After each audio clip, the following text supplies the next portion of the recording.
Hey guys! Welcome back to our YouTube channel. I'm Olivia. And I'm Dad. And today I'm going to be interviewing him and asking some questions about work. So let's get started. Okay, first question. How long have you been doing landscaping for? 21 years. Who is your hardest worker?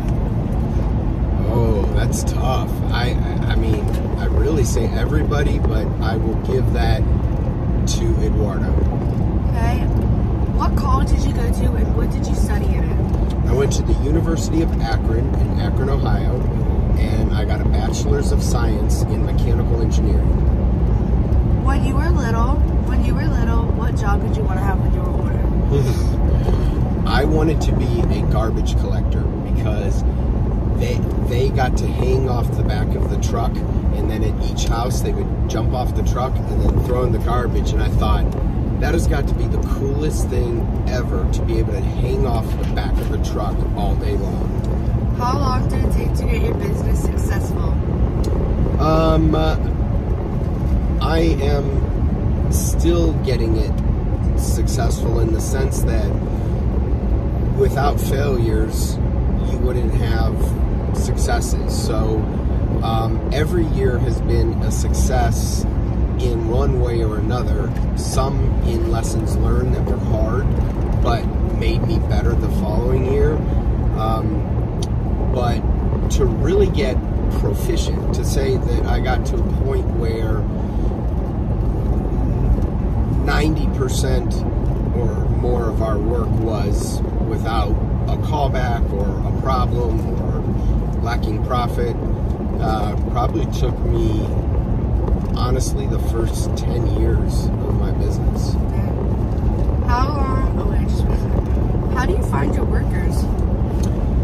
Well, I find my lead people, like the people that have the most experience, and my least experienced person has been with me 16 years, and the other two on that crew have been with me on and off for 20 years. And I let them find the people. What I do is I'll pay them a bonus if they find additional workers, because they know the people that they want to work with and that are going to work very well. From time to time in the office, I'll post ads for office positions or sales positions, but for worker positions, labor, I let my employees find them. Why did you decide to become an entrepreneur instead of an employee? Well, an entrepreneur, I've been one. It's in my blood. It's who I am. And I realized that at a young age because my grandfather, who was my childhood mentor and hero, he taught me, he was an entrepreneur, and he taught me so much about the value of running your own life and business. And being an entrepreneur allows me to do whatever I want. In the sense, like, yeah, I mean, I could sleep in all day and play video games, but there'll be a bad result. But it allows me, don't worry about that, it allows me to be the success, like reap the rewards of success or the failures. It's risky, and I have a high tolerance for risk, and that risk can pay off if you do it right. Oh, sorry. Okay, that's the segment for I Asked Him. Now you gotta ask me questions. Well, see, you had time to prepare your questions, but let me ask you. It's okay. But Yeah. I'm ready to ask you some questions. Yeah. You have competed at. Well, first, let me say, what do you like most about competing at cheer? I like being able to perform and just winning. And I like getting ready. Okay. You said something. Winning. What I'm proud of you about is your work ethic. And so tell me about the studio or place, the company that you cheer with, and why does it seem that so many national champions come out of your particular school and not others? Program. Basically, I cheer ATA. I used to cheer at Twisters, but they weren't competitive and they didn't really care about winning. They just wanted the kids to have fun and have a learning experience, and that's not what I wanted to do.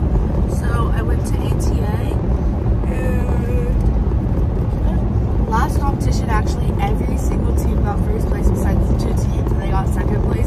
We have 24 teams, so. 24 teams? Yep. And they're actually opening a new location in North Carolina, Charlotte. Wow. So, so one of the key. What do you want to be when you grow up? I want to be a hairstylist. Hairstylist. Do you want to also? I mean, you are an athlete. I mean, by all means, this is. I mean, tell the people about your cheer competition. I mean, how hard do you work? And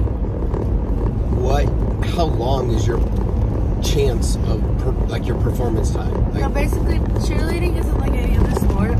It's not like soccer where you gotta play for 2 hours and you gotta kick the ball and you get multiple tries at kicking. You always gonna have the ball and stuff like that. And in softball, you'll be able to hit the bat or the ones. But in cheer, if you mess up, that's all you get. Like, the judges want you to mess up because they're not looking for things you do well. They're trying to look for the things that you're doing wrong, and they pick out the wrong things. So sometimes it honestly depends on the judges. I don't know this scoring on this comp, but their last comp, they were hard judging, but our first comp, they were pretty easy on us. Well, let me ask you this.